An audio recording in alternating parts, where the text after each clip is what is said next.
Phone tapping case కీలక మలుపు తీసుకుంది. కేసులో కీలకమైన టెక్నికల్ ఎవిడెన్స్ను సిట్ సేకరించింది. కీలక ఆధారాలను కలెక్ట్ చేసిన ప్రత్యేక దర్యాప్తు బృందం ఎస్ఐబి మాజీ చీఫ్ ప్రభాకర్ రావు ఓ ఛానల్ ఓనర్ను త్వరలోనే అమెరికా నుంచి తీసుకొచ్చేందుకు ప్రయత్నాలు చేస్తోంది.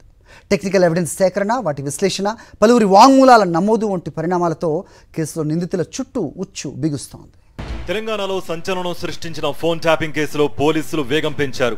స్పెషల్ ఇంటెలిజెన్స్ బ్రాంచ్ ఎస్ఐబిలో చట్టవిరుద్ధంగా సాగిన ఫోన్ ట్యాపింగ్ దందాపై టెక్నికల్ ఎవిడెన్స్ సేకరిస్తున్న ప్రత్యేక దర్యాప్తు బృందానికి కీలక ఆధారాలు లభ్యమైనట్లుగా తెలుస్తోంది. కొద్ది రోజుల క్రితం హైదరాబాద్ కొండాపూర్లోని కన్వర్జెన్స్ ఇన్నోవేషన్ ల్యాబ్స్ కార్యాలయంలో తనిఖీలు చేసిన సిట్ 3 సర్వర్లు, హార్డ్ డిస్క్లతో పాటు 5 మాక్ మినీ డివైజ్లను జప్తు చేసింది. ఇదే క్రమంలో ఆ సంస్థ ప్రతినిధుల స్టేట్మెంట్ ను రికార్డ్ చేసింది.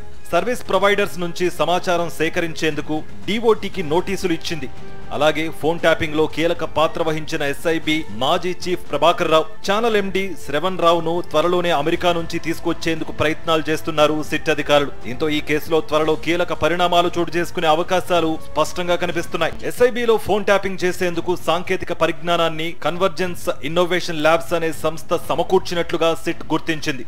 దీంతో ఫోన్ ట్యాపింగ్ కు సంబంధించి యాక్సెస్ లాగ్స్, సర్చ్ లాగ్స్ కోసం ఆ సంస్థ డైరెక్టర్ రవికుమార్ కు నోటీసులు ఇచ్చిన సిట్ ఆయన నుంచి కీలక సమాచారం సేకరించింది.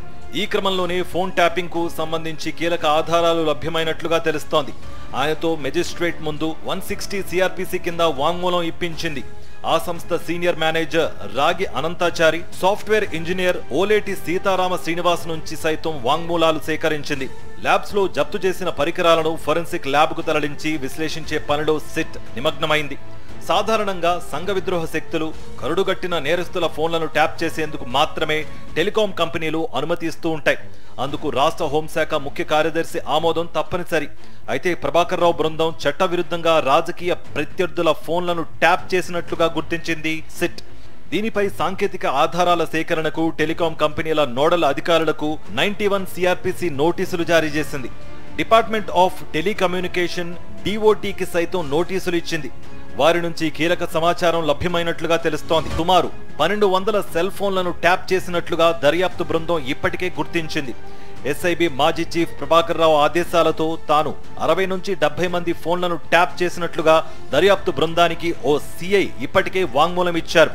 అందులో సిద్దిపేటలో నాడు అధికారక పార్టీకి వ్యతిరేకంగా పనిచేసిన చక్రధర్ గౌడ్ తో పాటు విశ్రాంత ఇన్స్పెక్టర్ దాసరి భూమయ్య తదితరుల సెల్ ఫోన్ సంభాషణలను విన్నట్లుగా వెల్లడించారు. అలానే ఎస్ఐబితో పాటు టాస్క్ ఫోర్స్ లో క్షేత్రస్థాయిలో కీలకంగా వ్యవహరించిన పోలీస్ సిబ్బంది వాంగ్మూలం ఇవ్వడంతో నిందితుల చుట్టూ ఉచ్చు బిగుస్తున్నట్లుగా తెలుస్తోంది.